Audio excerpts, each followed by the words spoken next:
So in a recent video, I analysed Bryan Mbeumo as a possible signing for United. I've also got a video that might already be out or may be out soon on how to spend the £120 million that we could get for Bruno Fernandes. Talking about players like Rodrigo and Raphinha, I'll leave both of those videos linked in the eye above, but because a lot of people in the comments of a recent post I made about Raphinha were questioning whether these sorts of top players would even want to join Manchester United at the moment, I thought I'd dedicate a video putting forward an argument. So first of all, obviously the individual player's situation is going to make the biggest difference, as would the price and salary. But if Bruno Fernandes was to leave alongside the £120 million, that would also free up a £15 million salary. And so unless it's someone like Vinicius or maybe even Osimhen, particularly with the likes of Casemiro and Eriksen also leaving, I don't think the salary would be a massive issue. But let me use Rodrigo and Raphinha as examples. So of course, in an ideal situation, I think both players would rather stay at Real and Barcelona than leave in the first place. However, neither are in the ideal situation. But before I explain exactly why this is the case, if you want to check out any cheap, good quality football jerseys, go over to dragonjersey.com. They've got a variety of different current season and retro jerseys, including this 06-07 Manchester United home long sleeve shirt with Ronaldo 7 on the back, which they did actually send me alongside this PSG 95-96 shirt with Anelka on the back, which have now become two of my favourite shirts in my collection. Depending on where you live, you can get 7 to 12 day delivery time as well as a 30-day money back guarantee. And if you do want to get in contact, they have got their WhatsApp and email on the site. And you can also use code Atlantis at checkout to get a 10% discount, so I'll leave it linked in the description and in the comments section below. So just by going off recent reports, it does seem like Rodrigo is at least heavily considering leaving Real Madrid this summer. And with the arrival of Mbappe joining Vinicius, you could definitely see why Rodrigo may feel that at 24, it's probably the right time to leave Real Madrid in order to go to the next level in his career. Raphinha's situation is a bit more complicated. If I was Barcelona, there's no way I'd sell Raphinha, as at the moment I think he's one of the top 5 or even top 3 players in world football, and he's also perfect for the role that he would play in Hansi Flick's system. However, you have to have perspective and look at Barcelona's macro situation. Despite the financial restrictions on them beginning to ease up compared to the last few seasons, they still need to make tough financial decisions. And one reason for that is that Lamine Yamal's contract is up at the end of next season. Due to his age, he's only on £1.4 million as a salary, meaning that he's definitely going to get a significant pay rise. Lewandowski is currently the highest earner at £28 million a season, then it's De Jong at 16, Fati and Koundé at 11.5, and Raphinha and Pedri at 10.5. Realistically, considering Yamal is arguably already Barcelona's and even the world's best player at 17, he probably should be able to demand £20 million a season plus. However, maybe because it is his first big contract, he did come through at La Masia, and the current situation at Barcelona, he may be willing to accept slightly less. But not significantly less, I wouldn't imagine. Surely we're talking at least £15 million a season as a base salary. Now Barcelona could finance this salary increase by allowing Lewandowski and De Jong to leave at the end of their contracts next season. However, they still would need to replace both of those players. And this is where there is a chance that Raphinha could become available. First of all, he's already expressed some signs of feeling unwanted at Barca, calling the Nico Williams number 11 shirt drama disrespectful, alongside other reports that he was actually considering leaving Barcelona last summer before Hansi Flick convinced him to stay. From Barcelona's perspective, considering they would have to replace Lewandowski and De Jong, and have also shown interest in players in a similar position to Raphinha like Nico Williams and Rafael Leao over the past year or so, I could see them wanting to cash in on big players in order to reinvest throughout the squad. Raphinha is 29 in December and does have just 2 years left on his contract, which means unless he's going to extend his contract at Barcelona before the end of the transfer window, Barcelona are running the risk of potentially going into next summer with a 29-year-old Raphinha only having 1 year left on his contract, significantly reducing the fee that Barcelona could sell him for.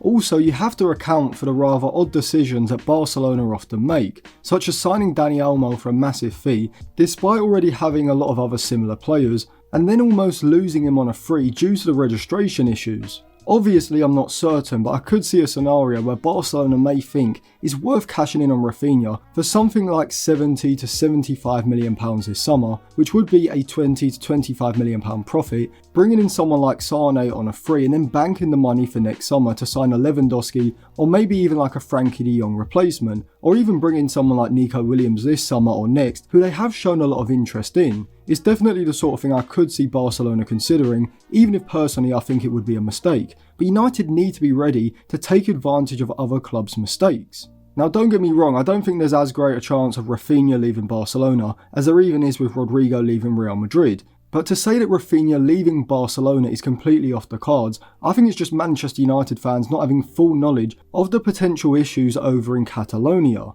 But even if we assume that both players were to leave their clubs this summer, would they even want to join Manchester United? But when people discuss whether top level players would want to join Manchester United even in their current situation, they seem to not factor in the situations at other top clubs. For example, let's say that Rodrigo and Raphinha were to become available. 80 to 85 million for Rodrigo and 70 to 75 for Raphinha. PSG usually would be one of the favourites, however with Dembele, Barcola, Kvaratskhelia and Doué already there, I don't think they'd be in the market for this sort of player this summer.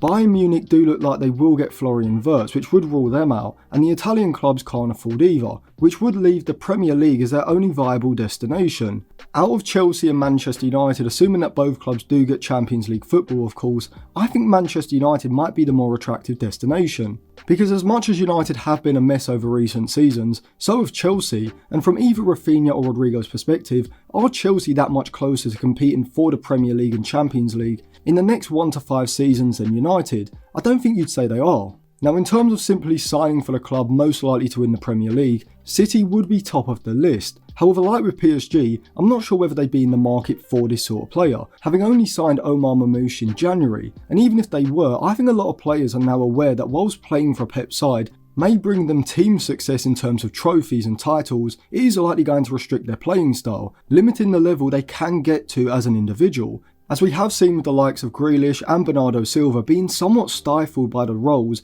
and instructions that Pep wants them to play and follow. Rodrigo, particularly from a playing style point of view, strikes me as someone who needs to avoid a Pep system at all cost. You've also got the fact that Manchester City in general aren't able to rely on the historic status of the club in order to attract players, as the likes of Manchester United and even Liverpool can. Liverpool and Arsenal would be two more attractive destinations on paper, however once again there are reasons why Raphinha and Rodrigo or other top players could consider Manchester United a more preferable choice. With Arsenal, yes, they have been close in the Premier League and this season in the Champions League, but as of yet they haven't won anything of significance under Arteta, and so it's really not the same as Manchester City, because going to Arsenal clearly isn't a guarantee of winning trophies. Liverpool you'd assume would be the place where a lot of top players want to go, but as we saw last summer with Zubimendi, and even in previous summers when Klopp was there, for whatever reason Liverpool's pulling power doesn't seem to be as big as you'd expect. The other rather obvious reason could also be that Liverpool and Arsenal might not even be in for these two players.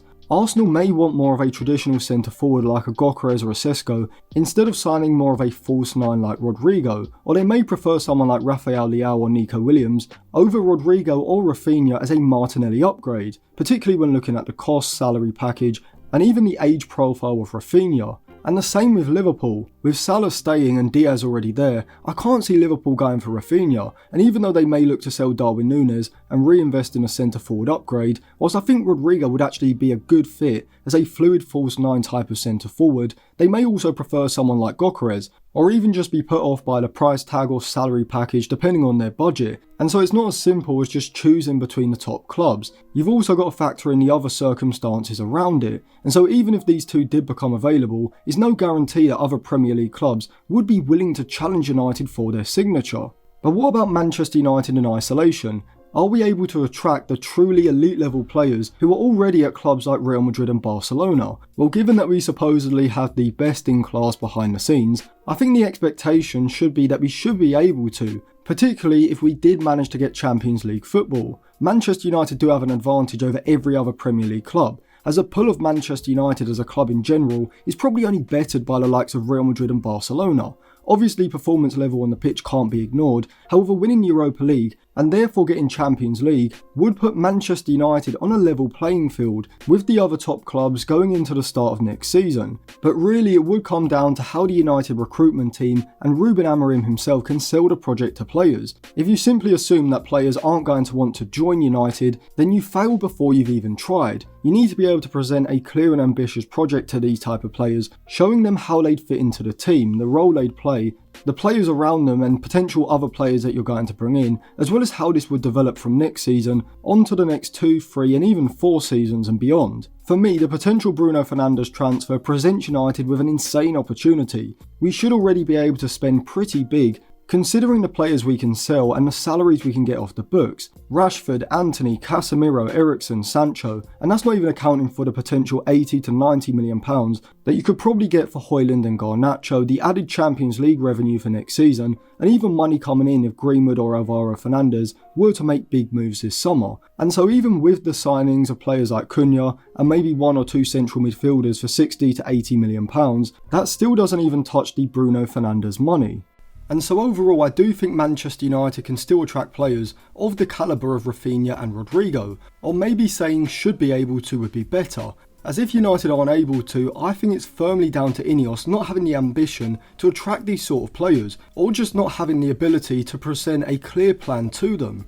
Obviously, you do need Champions League football, but you also need to have ambition. I saw a tweet, which probably isn't true at all, but it sounds like the sort of thing that could be true, which said that Ineos are reportedly targeting top 6 for next season. I mean, are you having a laugh? What is the point in that? Surely you would target top 5 at least. That should have been the target this season at bare minimum. We'll target 6th and end up getting 10th next season, and then be told that we have to be patient and trust the process, whilst Liverpool win another title and teams like Bournemouth and Forest finish ahead of us. But anyway, let me know your thoughts in the comment section below, and if you do want to check out any cheap, good quality football jerseys, go over to dragonjersey.com. You can use code Atlantis at checkout for a 10% discount. The link will be in the comment section and description below, and if you want to sign up to my Patreon to get access to my articles or the Instagram group chat, I'll leave that linked on the end screen now as well.